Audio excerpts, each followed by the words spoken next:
You want to know how wild these times are? It's this wild. Cenk Uygur has formally announced he is running for president. Good. Oh, wonderful. And so we went over this before. Phil Labonte tweeted at him, said, I thought you were born in Turkey. Apparently his parents were U.S. citizens. Wow, no way. So he was born in Turkey. That's what people are saying. He was born in Turkey. Cruz his way into this. Oh, His parents were Turkish, but were also American citizens. That means that he was born of American citizen parents, and that would, right, Ted Cruz. Mm-hmm. He says, yes, I'm running against Joe Biden for the Democratic nomination. Joe Biden is down 24 points on the economy. He has no ability to make up that kind of ground on the most important issue. We need a new candidate now. Oh, I'll take. Here's his website. Party? No, I just gotta say. Is that gonna run in the DSA? What is this, bro? Hold on. No. I'm like kind of upset about this. This website is poorly done. It is. No, for real. Like, come on, man.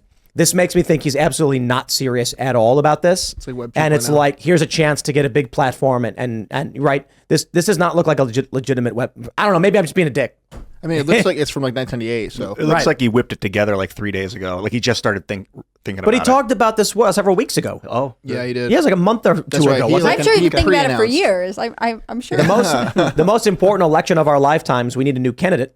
He says Biden is 13 points lower than when he barely beat Trump in the Electoral College, 44,000 votes.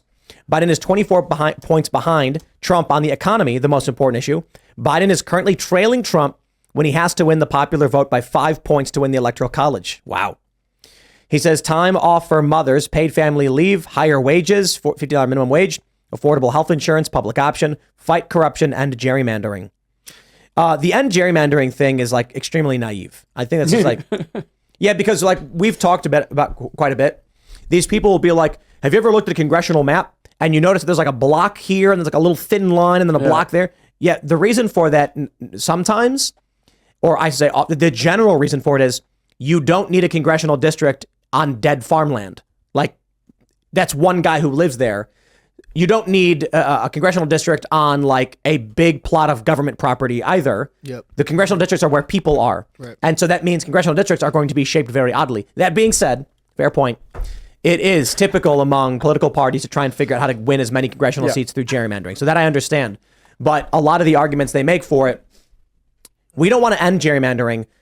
We don't want to end this. We want maps to be drawn out, but we probably want a more fair method, a more appropriate method. But I think the actual reality is there is no legitimate way to do it any differently, right? That's just it.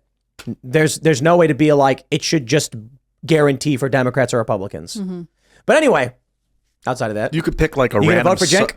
You could do a random subsect of people within an area and be like, if you draw a 1, then you're going to be part of this caucus this time. If you draw 2, then you're part of this caucus. So your vote goes towards the related caucus. So it doesn't matter where you live. Your vote doesn't go to your locality. It goes to a random, because we're kind of decentralizing where it's not about like, it's not local anymore. It's, it isn't a guy, like 3 a polling states. Place, right? Like that would be very difficult for polling places to pull off, I think, because I just feel like that's such a precarious bureaucratic system already. Yeah. Can we add Cenk to later. the polling aggregates now that he's an officially declared For candidate? sure. He's a far superior candidate Would to you like Joe to Biden. see a Cenk Biden debate? Because I feel like that could be really entertaining. Cenk would run circles around Joe Biden. Mm-hmm. I think a lot of people would run circles around Joe Biden. To be fair. That's not really saying much. I want to see an Ian Crossland Joe Biden debate. Yeah.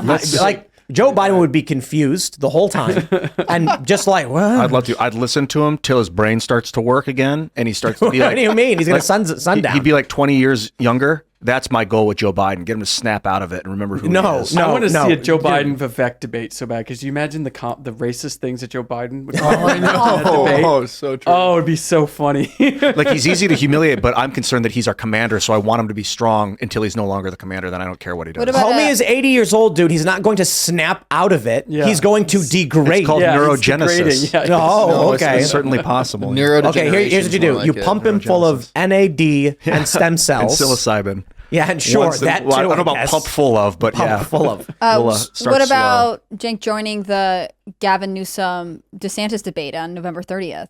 Oh, I'm for it. I'm totally for it. We should- I Why want not? Cenk on Why the not? debate stage. I think Cenk would do better in the debates than Newsom and DeSantis. Probably knows issues. No question. I mean, Cenk Uygur is a media personality. Talks He for said a a living. bunch. Right, he talks for a living. I think it would be absolutely fantastic. I'm willing to bet he would say a lot of things you'd actually agree with too. Yeah. I think Cenk Uygur would be a better candidate than anything the Democrats have to offer right now. But I don't want Cenk to win. But that's why I've said before, it's like I'd probably rather have him than any of the other Democrats. At the very least, I think he could be pressured into a pardoning Assange. You know, it's going to be bad. Oh, true. I think his policies are bad, but I'm more inclined to believe we would get less war with Cenk than with any other Democrat. Newsom is going to be like, you know, just like B tier Hillary Clinton. Just more neo-lib establishment garbage. Yeah. This is great news that he's So running. I'm glad that he's running. I want more anti-establishment. I want more, you know, different political backgrounds to be challenging the machine. Yeah. We could get him in here.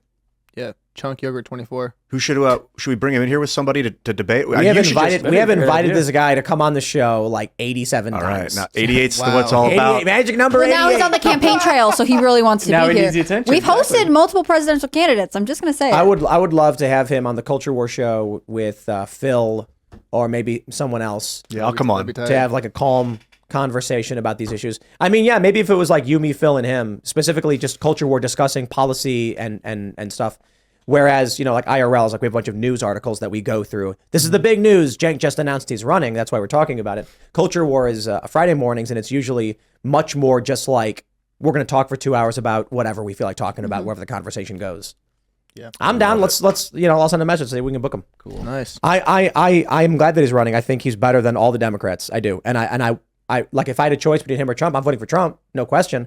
But I mean, to be completely honest, if I had a choice between like if this is tough, Joe Biden or Mitt Romney, I'm out. I gotta go with Romney. Peace. I don't know what Romney's up to, but Biden's so low right now. Yeah. I'm just well, out, right? Romney's retiring. He said, I need to Romney's leave out. because I'm too old, which is. But how about this? That's admirable. Joe Biden or Nikki Haley? Nikki Haley. Oh, I can't take the old man. He's not You got there. Nikki Haley, I know. Yeah, no, you have to. no way. Nah, not happening. Nikki Haley is like, she's like, I don't want to go to war with Iran. Just I'm vote sorry. for I just- RFK at that point, you know? Hey, right. We have the nice And so- independent. He's there for a reason, I guys. feel like But I don't even Biden- like RFK is. I don't. But so my the reason I bring this up is where is Cenk on the top 10 list of who you would consider voting for? I would say this: 3. he's up there for me. Yeah. He's certainly not on the I never would because he has a light anti-establishment bent, but he is still fairly establishment. But I can respect that he argued with Hassan about letting criminals out of prisons, and I think I would look if I'm looking at Nikki Haley and Joe Biden, and the only other candidate was like I'll pardon Julian Assange, I'd vote for Cenk. Yeah. Like that issue matters a lot to me. I think that Yeah. was an outright egregious evil committed by the United States. I think Donald Trump wanted to bring Julian Assange back to the U.S. because Julian had information that would benefit Donald Trump and strike at the heart of the deep state. I can respect Trump wanting that information, but ordering the extradition of Julian Assange is just using a man's life for political purposes. So, but you know, that's about all I can say. I think that's how it would break down for a lot of people. They would then look at what are my top 2 issues and who is most closely aligned on those, even if everywhere else I don't agree with them. I mean, if you have 2 candidates you really don't like, you pick the one that has at least a chance of giving something you want. Well, maybe he'll run as an independent and then really spike the Democratic Party. Oh my gosh, it'd be so funny. We have multiple independents in the race. But here's y'all need to understand this. I support Cenk Uygur's efforts here 1,000,000% for another reason as well. He doesn't need to run as an independent to spike Democrats. By running, he is pulling donations away from other Democratic candidates. That's it. Yep. And donations matter. Contributions matter. Spend matters. And so if Joe Biden was running as the incumbent unopposed, which he should have been in any normal cycle, but because the dude's brain don't work, he's got competition. All those donations are in his pocket. It's one of the reasons incumbents tend to win, that all the money flows to them. They don't have to beat off a primary, for a lack of better term. And right now what Cenk is doing is basically saying, donate to me and progressives will. They will. And then not every single one, but a lot of them. And that's money that Joe Biden could use that he won't be having. It sort of feels like me and Cenk Uygur and Matt Gaetz were really good friends that used to hang out at Taco Bell and talk politics. Like, that's how I see those guys. Like, tempers flare, but I don't care. It was more about the ideas.